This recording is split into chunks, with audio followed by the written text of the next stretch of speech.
Hello, this is Ian, Somerset News Network. Got me mic set up on the other side now. Beauty is now I can swing it out, put it against the wall, and then I can work on my desk here. Oh, I couldn't reach round and tie the fittings on. So, daughter number one did it this morning. Brilliant. Thank you very much, Vanessa. Right. Starmer booed. Run the titles and then I'll tell you the story.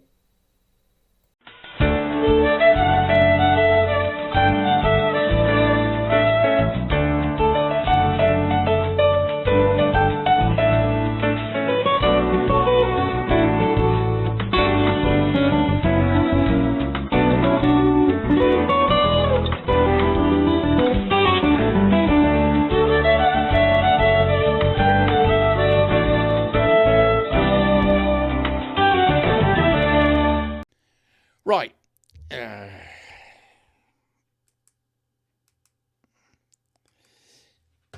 Right.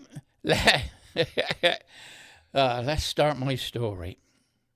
Hello, this is Ian, the Somerset News Network.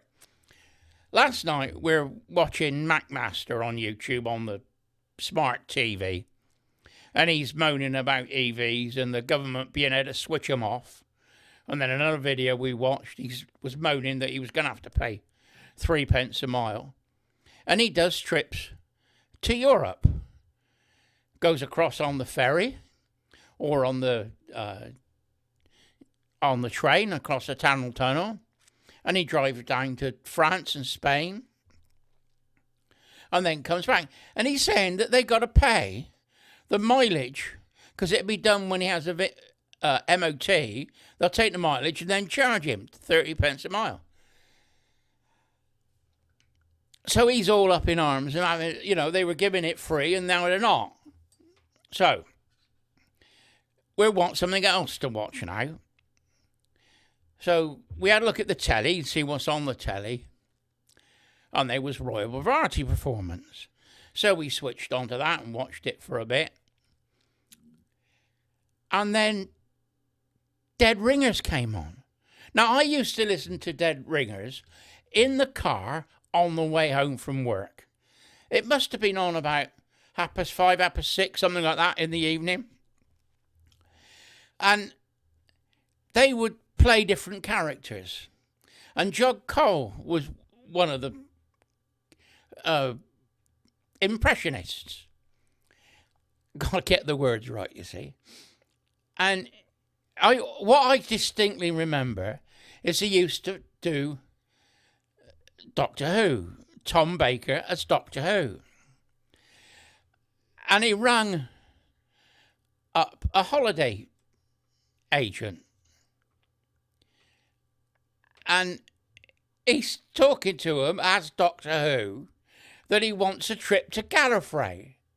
And the girl is playing along with him.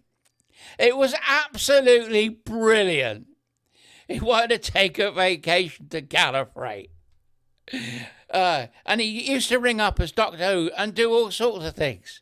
And they were absolutely hilarious. Anyway, the Dead Ringers are on stage at the Royal Variety Performance. In the audience are faces that you know. The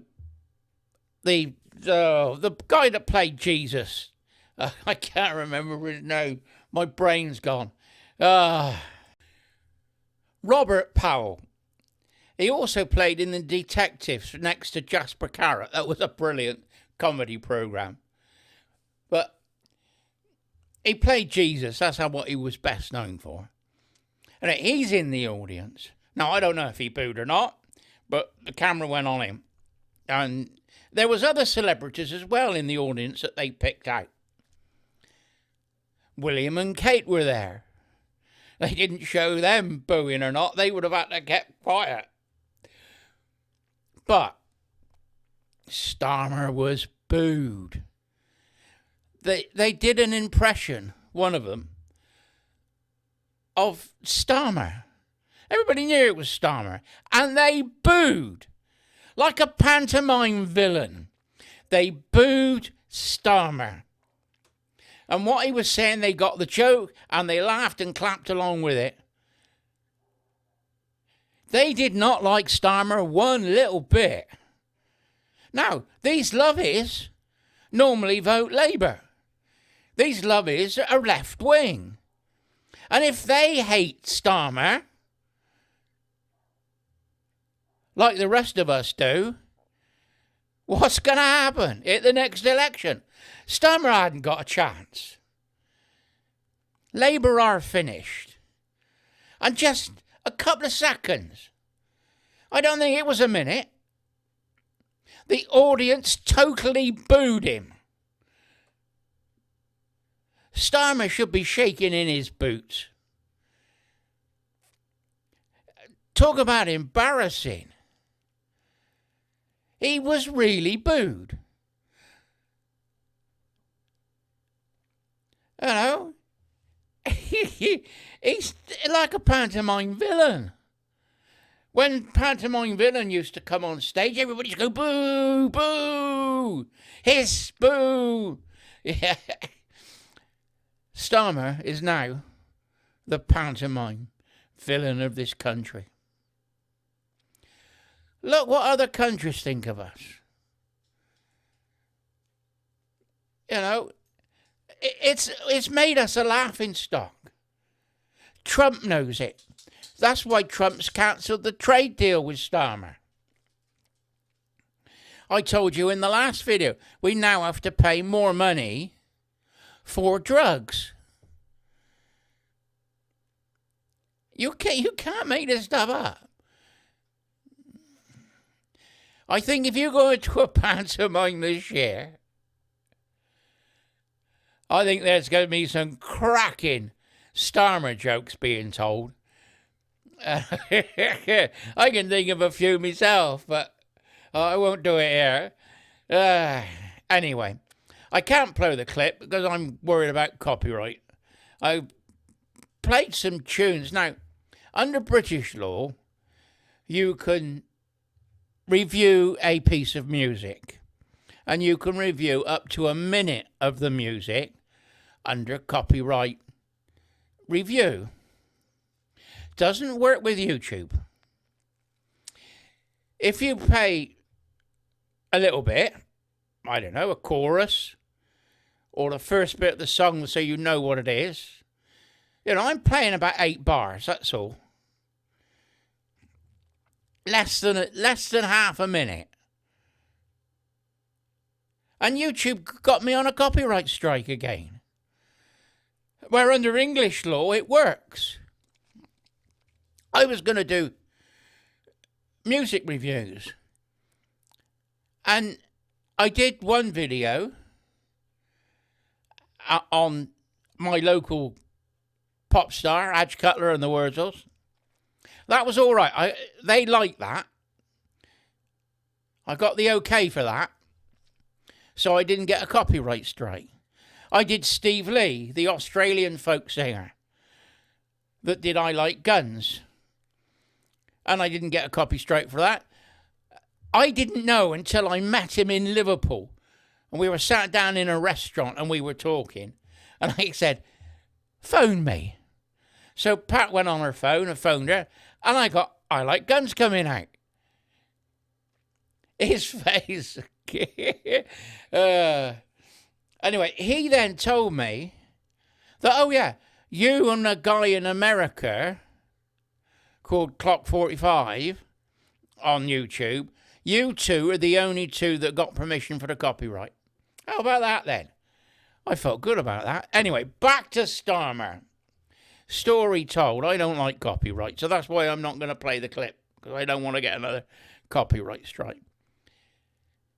If you want to see it, it's on highlights of, and other YouTube channels have done it. Starmer was booed like a pantomime villain. Yeah, I know I'm repeating myself, but that's what it is. Everybody hates Starmer. I mean, really hates him. I dislike the guy. I wouldn't say I absolutely hate him. I don't like the guy. Don't think he's doing a very good job. Think he's running this country in the ground, and it's not for us. He's working for somebody else. And I want to know who else he's working with. Is it BlackRock? Because we know BlackRock went to number 10 and we never heard anything. Normally, when a minister meets foreign dignitaries, he reports back to the House of Commons. Starmer met BlackRock in number 10 and never reported to the House of Commons. I remember an MP went abroad somewhere, I can't remember where it was, and then came back, nothing happened. I wrote to the Speaker and my MP, and I said, I think that the minister should come to the House and explain what he did. Other people must have agreed with me. Next couple of days, he was up in Parliament explaining what he did. Hardly said anything, skipped over what he really did. But Starmer should have gone to Parliament and explained what he was doing with BlackRock. Are BlackRock giving him his orders? Or is it coming from China? That's why Miliband's got all the stuff on the alleged zero carbon for the solar panels and the wind farms. Because they're all coming from China. China's making money on it. China will lobby our government. We know that certain ministers have financial interests in China. Has Starmer got financial interests in China? Has some of the freebies that Starmer's had come from China? I pose the question. I don't know the answer. Somebody should look into this and see how much influence China has on our Prime Minister.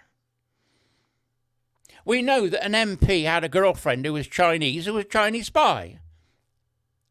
We know that there were civil servants who were Chinese working in the Commons, who were Chinese spies. So somebody ought to look at the link at Mad Ed Miliband, Lammy, Starmer, and Mandelson maybe. And could that be why Trump got rid of him?